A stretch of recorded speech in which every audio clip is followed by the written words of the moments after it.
Assalamualaikum. Waalaikumsalam. Silakan Ibu. Silakan masuk Ibu. Enggak, ini periksa jawaban anak nih, tapi udah hampir selesai. Gimana Ibu? Kok kayaknya beda sekarang Ibu? Kenapa Bu? Kayaknya enggak biasanya ceria. Ada apa nih Bu? Saya beruntung sekali hari ini. Pagi-pagi saya bangun, saya bersemangat sekali rasanya mau ngajar di kelas 12 A. Oh, Ibu habis siap ngajar nih. Iya. Sedih saya rasanya. Apa ada yang salah? Alhamdulillah. Saya kok banyak ya. Sedih rasanya. Pagi-pagi udah semangat mau berangkat ke sekolah, berharap bisa anak-anak bisa ketemu dan bisa tercapai lah apa tujuan target kita hari ini sama anak-anak. Ternyata semua buat ekspektasi saya. Jadi Bu siap ngajar nih di kelas mana? Iya, saya ngajar di kelas 12 A.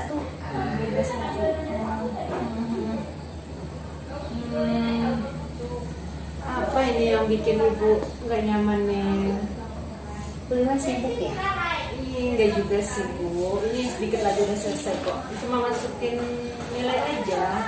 Udah. Boleh saya minta waktu sebentar? Boleh buat Ibu, boleh kok Bu. Insya Allah ada. Alhamdulillah sih hari ini cuma masukin nilai, nggak ada ngajar. Maka ada Saya apa gini, Ibu?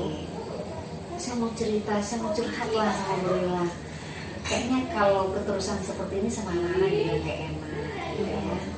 Ini rasanya kalau saya pendam sendiri, nanti pulang-pulang bawa masalah dari sekolah. Saya kan nggak suka ada beban seperti itu, Bu. Makanya rasanya kalau sama Bu Lila tuh ceritanya enak, gitu. Makanya saya putuskan untuk kesini. Tapi Bu nggak sibuk kan? Alhamdulillah, enggak Bu. Alhamdulillah kalau memang Ibu ingin mencurahkan perasaan Ibu, apa yang unek-unek Ibu, insya Allah semoga dipermudah sama Allah, pasti kita bantu kalau ada yang bisa dibantu. Ini ada apa nih kalau bisa Rila tahu, bisa Ibu ceritakan ini yang bikin Ibu berubah nih. Jadi gini, saya kan tadinya ngajar di kelas 12 aku. Habis itu saya sudah semangat mengajar. Saya menjelaskan kepada siswa. Menurut saya sih rasanya sudah sampai informasi yang saya berikan dengan menjelaskan materi yang memang silabusnya hari ini gitu. Kemudian, Bella tahu nggak apa yang bikin saya kecewa? Apa tuh Bu? Yang di belakang ada yang tidur, ada yang ngomong, ada yang sibuk dengan kegiatan sendiri. Saya merasa nggak dihargai Bu di kelas itu. Sedih saya Bu. Apa yang salah pada diri saya ya? Itu makanya saya bete jadinya. Iya. Jadi itu permasalahannya, berarti Ibu ada kegundahan lah ibaratnya. Nah Bu, setelah siap mengajar di 12A melihat kondisi belajarnya seperti itu, jadi Ibu kesini mungkin ingin mencurahkan, pasti dengan mencurahkan perasaan Ibu dan permasalahan Ibu pasti ada tujuan kita diskusi hari ini ya Bu. Iya. Kira-kira tujuan kita membahas ini apa? Yang ingin kita capai atau yang ingin Ibu capai lah. Jadi gini Bu, saya pengen curhat begini. Kenapa ya siswa itu kurang memperhatikan saya saat mengajar? Nah, kemudian apa Bu ya? Efeknya dari bulan kemarin mereka sudah nilainya di bawah KKM itu sekitar 75%. 75% di anak kelas 12A ini. Iya. Oh iya. Jadi efeknya pasti ada di masalah yang tadi anak-anak yang nggak mau merhatikan Ibu, ada pula yang tidur tadi ya Bu. Iya. Oke, kira-kira Ibu tahu kok bisa hal itu terjadi kira-kira? Mohon maaf nih ya Bu, bukannya menggurui. Kalau melihat 12A tadi saya dengar 12A ngajar seperti itu. Kalau dibandingkan lokal lain gimana? Dia begini sih Bu, kalau selama saya mengajar di kelas 12 A itu yang seperti saya jelaskan tadi Bu ya, saya mengajar tuh menjelaskan kepada anak-anak, saya sudah dengan suara yang lantang. Kemudian saya menguasai materi itu. Kemudian saya suka menuliskan poin-poin yang terpenting dari materi yang saya jelaskan. Saya tulis papan tulis. Nah, kemudian saya suka lihat sih ada yang perhatikan ya perhatikan, ada yang tidak ya tidak juga gitu. Nah, kalau pertanyaan Bu Lila tadi dibandingkan di kelas lain, benar juga ya. Di kelas lain saya juga dengan metode yang sama, cuman waktunya berbeda mungkin Bu. Jadi waktu di kelas B-nya saya ngajarnya pagi, di kelas A ini memang setelah jam istirahat siang. Oh iya. Jadi kalau untuk yang lokal lain keadaan situasi belajar gimana dengan 12A ini? 12A Kalau kelas lain sih mungkin karena pagi-pagi itu mereka fresh gitu ya. Mereka fresh, ada sih yang ngomong, ada beberapa orang, tapi tidak begitu ketara gitu. Artinya walaupun mereka bercerita tentang perhatikan sebentar, pada saat saya tanya dia bisa mampu dia menjawab. Untuk artinya masih fokus lah gitu. Yang kelas ini betul-betul tidak fokus. Jadi seperti itu permasalahan di 12A ini ya Bu. Menurut Ibu, mohon maaf lagi nih Bu, bukan menggurui saya lebih baik atau lebih gimana cara belajar ngajar dibandingkan dengan 12A dengan lokal lain, selain jam belajarnya itu berbeda tadi kata Ibu. Nah, kira-kira ada lagi nggak yang membedakannya kok sampai seperti ini gitu di 12A ini? Ada sih.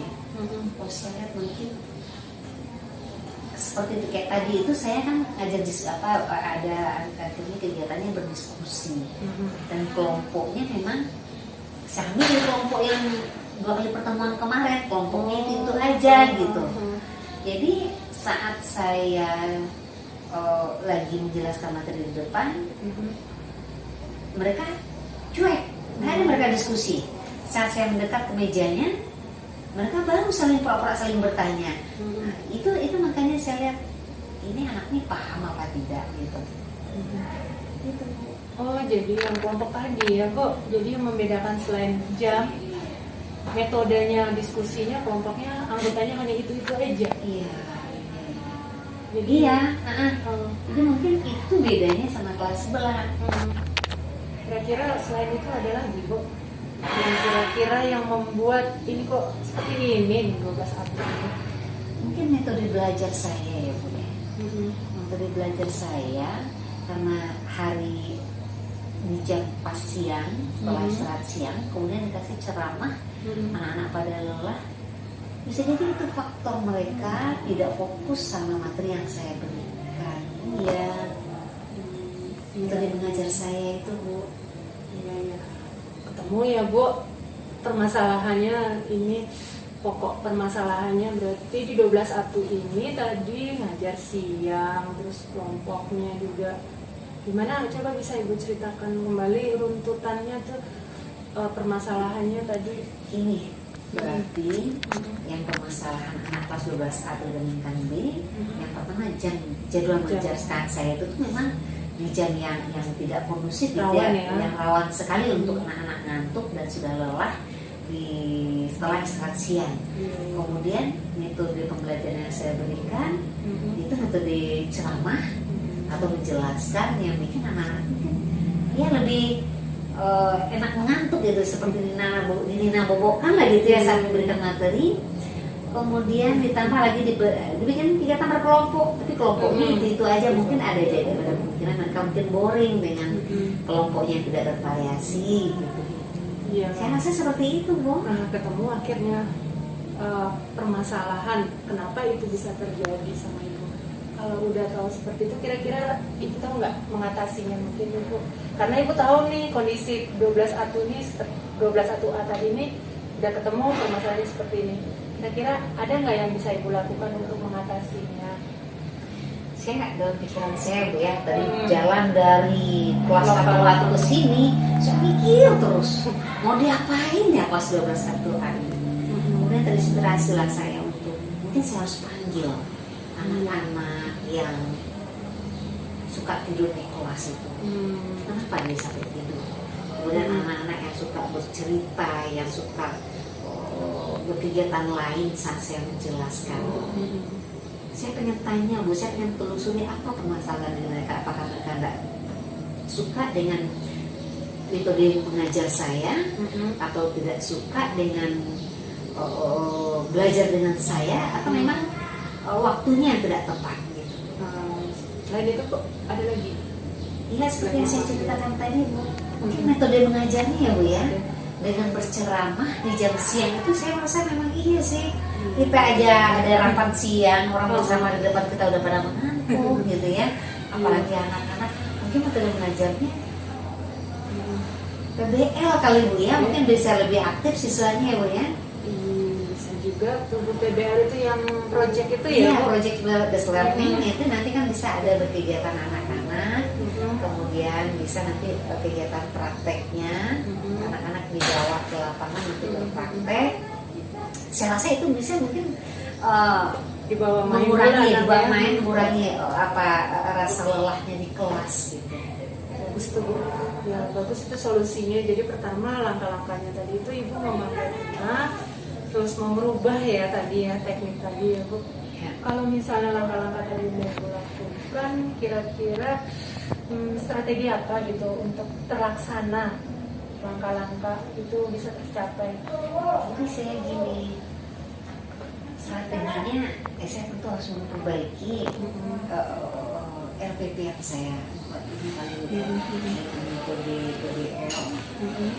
Tapi sebelumnya tentu saya memahami dulu siswa di kelas 12 Al-Quran itu saya telusuri ini seperti apa, dia maunya metode apa. Berarti Ibu udah ketemu nih langkah-langkahnya, karena tadi saya dengar Ibu banyak yang mau Ibu lakukan. Bisa Ibu runutkan langkah-langkah apa dulu? Yang pertama yang lebih krusial, apa tuh yang paling penting berurut? Kira-kira apa yang mau Ibu lakukan? Saya sudah ini Bu Bella ya. Cerita-cerita kita tadi, kayaknya saya harus komitmen itu ke diri saya sendiri. Pertama, saya akan dekatin secara persuasif anak-anak yang suka tidur, yang suka ngomong. Saya telusuri apa sih maunya, kenapa dia suka tidur di kelas. Kemudian anak-anak mungkin saya atur lagi tempat duduknya.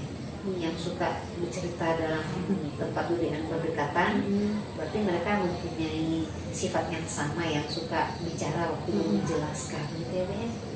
Kemudian saya tentu butuh dukungan dan bimbingan dari ibu kepala sekolah untuk apa sih namanya, supaya lebih memperlancar metode pembelajaran yang saya ajarkan berikut dengan metode based learning gitu ya.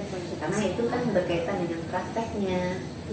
Kemudian yang paling penting sekali, mungkin metode mengajar saya ini akan saya rubah dengan project based learning ya Bu ya. Saya sangat ingat sekali Mama, anak-anak di jam siang itu kalau dibawa keluar itu mungkin akan lebih bersemangat dan bisa lebih fokus. Dan ada lagi nggak kira-kira setelah itu langkah-langkah yang mau Ibu lakukan terbaiki untuk menjalankan komitmen tadi? Ada bantuan dari pihak lain nggak supaya terlaksana lah yang udah langkah-langkah Ibu ingin rencanakan ini? Yang pasti saya itu butuh dukungan juga dari teman sejawat seperti wali kelas. Iya, wali kelas 1 tadi ya Bu. Bu Lila contohnya. Saya senang loh bisa berbagi dengan Bu Lila hari ini. Rasanya mulai lega gitu. Tadi saya mumet sekali Bu, bad mood rasanya. Daripada dibawa pulang ya Bu. Di sekolah habis. Ya saya habiskan di sini Bu. Iya. Kemudian saya teringat lagi, saya harus juga melibatkan orang tua siswa. Karena setiap permasalahan siswa tentu orang tuanya akan lebih tahu bagaimana kondisi dan keadaan anaknya di rumah. Mudah-mudahan ya, saya berharap seperti itu.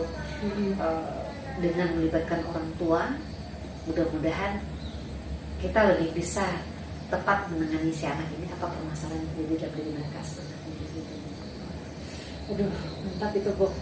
rencana-rencana ibu, komitmen ibu. Aduh, kenapa saya merasa tersanjung. Saya udah alhamdulillah berarti sudah membantu sedikit banyak permasalahan yang ibu ceritakan. Yang penting mudah-mudahan yang rencana-rencana ibu dan susun tadi bisa terlaksana ya Bu. Jadi gimana sekarang nih? Lega sih rasanya. Saya tadi mau males bawa beban ke rumah gitu. Jadi iya itu. Terima kasih banyak ya, minimal ibu sudah mengarahkan saya apa langkah-langkah yang harus saya ambil untuk mengatasi permasalahan anak 12 tahun ini. Sama-sama Bu. Ibu sendiri yang mengeluarkan solusi. Sebenarnya kan ibu udah tahu, oh ini permasalahannya ya. Alhamdulillah saya bisa membantu dan kita sama-sama sharing. Kadang saya juga butuh ibu juga. Ya semoga nanti ini kan demi anak didik kita ya Bu. Soalnya kasihan juga itu anak 12 A2A berbeda pula sama A2B ya kok. Iya. Nilainya tadi ibu bilang efeknya kan kasihan mereka, jadi ada perbedaan nilai. Oke Bu, sama-sama Bu saya. Ya Bu Lila, saya terima kasih banyak. Tolong rasanya. Bu ya, saya masuk ke kelas lagi Oke, ya. oke. Ngajar di kelas berapa Ibu? Kelas 10. Oke Ibu, selamat Ibu, Assalamualaikum. selamat bekerja. Waalaikumsalam. Kayaknya